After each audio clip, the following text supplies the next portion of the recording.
आज मु खाइली मार हांडीशाल फेमस मटन सेटा पुणी भुवनेश्वर रे। तो आज 12टा भल थिला तो सांगर मोर कथा है कि भल मटन अनुसंधान रे आमे जाई पहुंची जाइतिलु मार हांडीशाल होटल रे।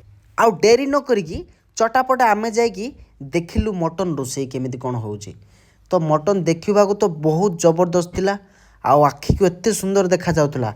आ बाकी टेस्ट करिबा टाइम थिला तो टेस्ट कला परे मटन रो क्वालिटी एते खास ही नथिला।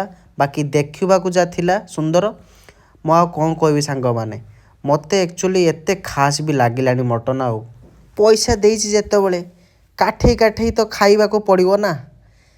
एते कष्ट करी जाइछे आ पैसाटा तो बर्बाद होआ को दबानी। तो सेति पई कष्ट मष्ट करिके जा किछि खाइलु। मु फर्स्ट टाइम पते कोउटी पते चिकन की मटन छाड़ी के आछि। आ मते टेस्ट एते भलो लागिलानी। आउ आपण मानू भल लागि पारे मु तो कहि परिबिन ना मो ओपिनियन मु बस जणैली आपनको।